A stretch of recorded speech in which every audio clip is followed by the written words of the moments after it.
Well, good morning again. This is Hiro. Today, let's call this perfectly stacked rocks.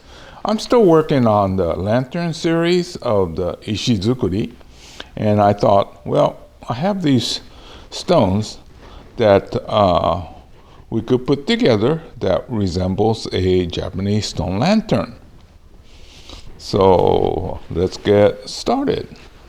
I'm telling you, a lot of these rocks comes from the creek in the back. Well, let's say if this is the base,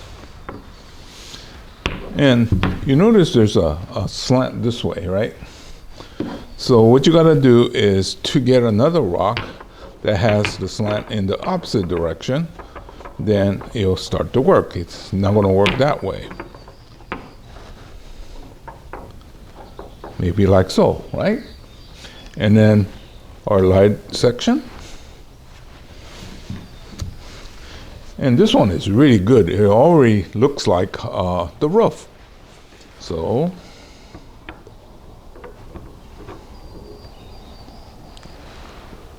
okay, now I think we could end it there. But if we want, we could end up looking like that. Now this is fairly stable, so I would call this one of the more perfect stack rocks.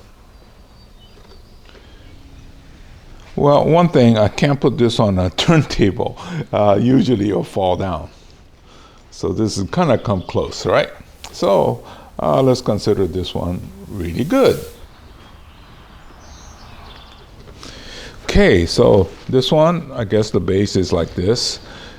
Too much slant. This is relatively flat here and flat this way. So let's see if we could make this. It's a lot of trial and error. This art form is both artistic and a lot of engineering or physics. So that's our collar. And then, so you notice that we gotta work with multiple angles to make it come out. So there's a slant this way, but there's a slant, so I think it was like that. And then, let's see. Too much slant.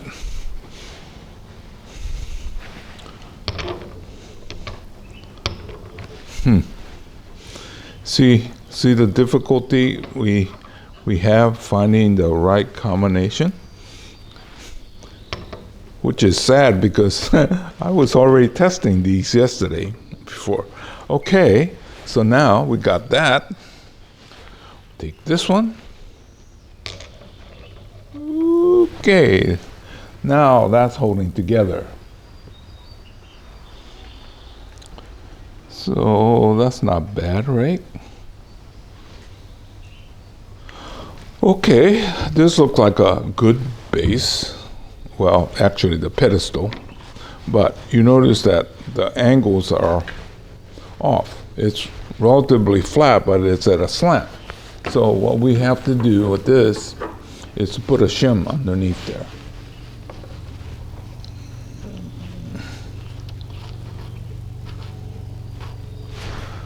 Then it sort of starts as a relatively flat. And then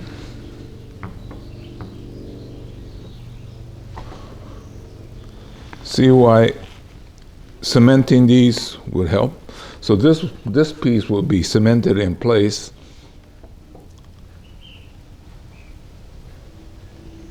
Okay, then you start stacking.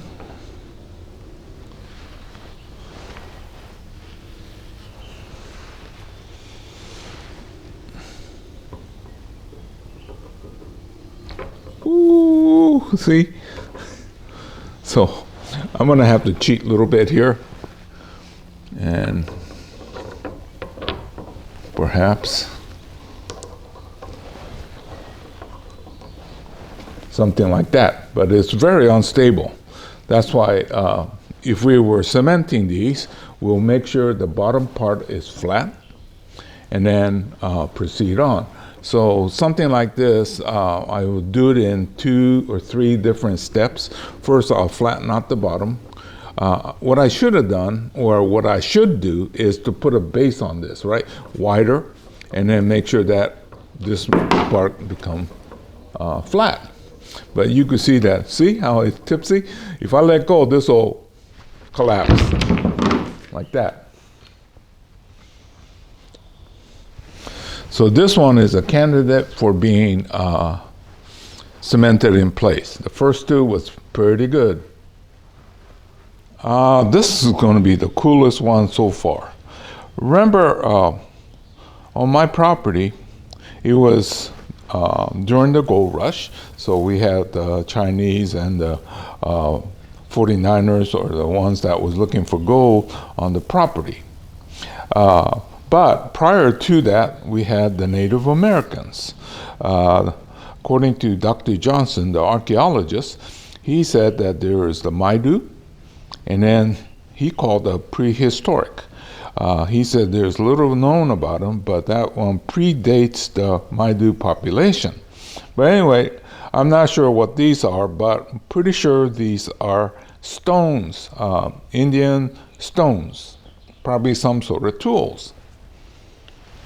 Let's start with this stone here. There's a artificial sort of indentation or gouged out, right? And there's a bigger one on this side.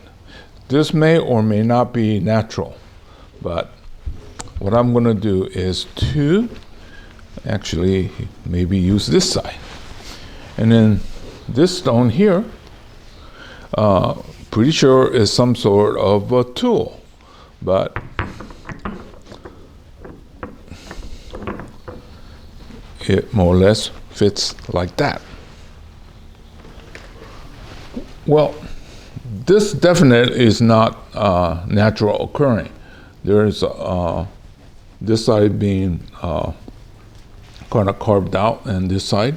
So what happens if we put it like so?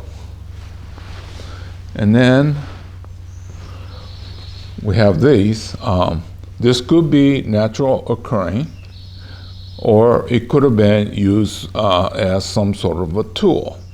Dr. Johnson was saying there's something like this that could have been used as a sinker.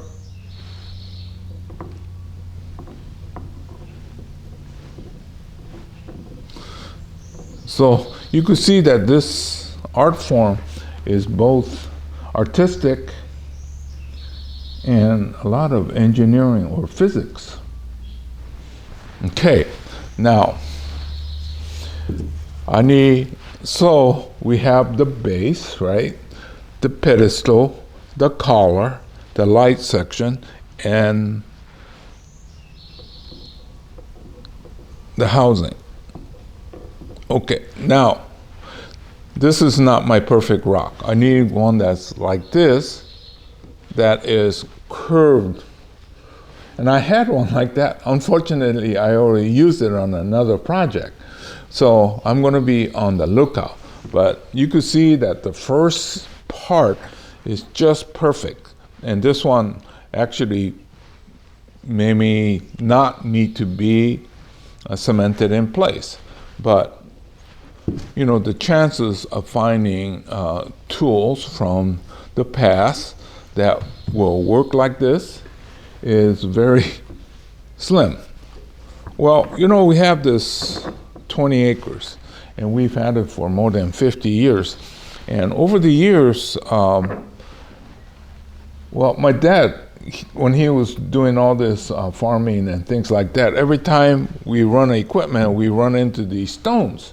Well, you know, if you hit one of these stones with your rototiller, it makes a loud noise. Sometimes it could actually damage the equipment. But anyway, so he kept picking them up and then putting them in buckets, and he kept them here and there. And I went through the whole collection one year, and I found all these great things.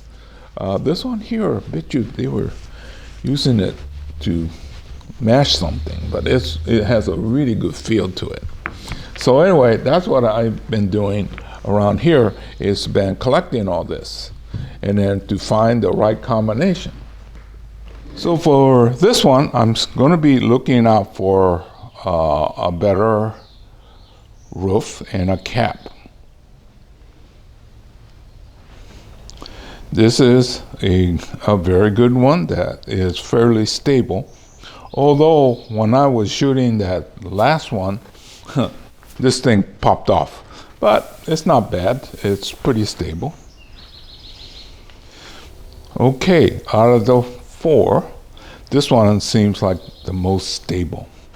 And I'm not even sure if this is necessary, because it already has a nice looking roof, and it comes to a point. I think I might even like it better without that. But anyway, so these I call the perfect stacked lanterns. This is what you'll be looking for, trying to find the perfect one without having to cement it in place, right? Hopefully, you too can find some that looks like this.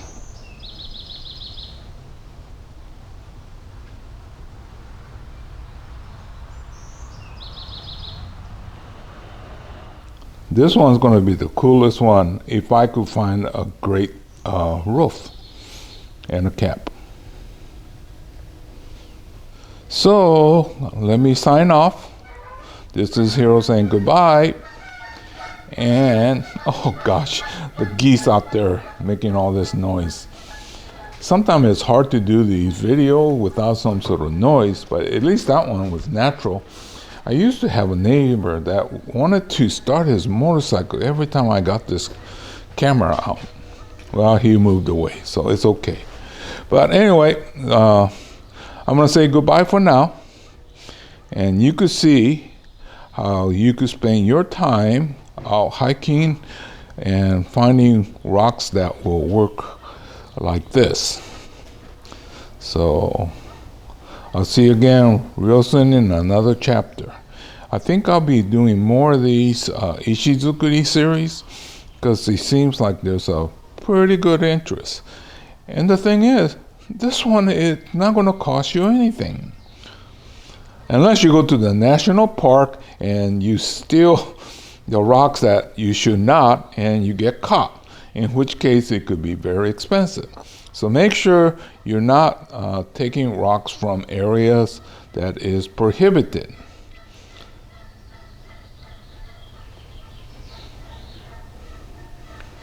Guess what? I found a stone. See the base? This one didn't have a base. It went straight to the pedestal. But this base has a slant that counteracts the slant in the pedestal. So now I have a very stable lantern. So that's what it takes. We take 2 negatives and it becomes a positive. So, you know, if everything was flat, it would be simple. But trying to work with the natural occurring slopes and angles, this is what we get. Okay, so this was a little extra that I found after I put things away.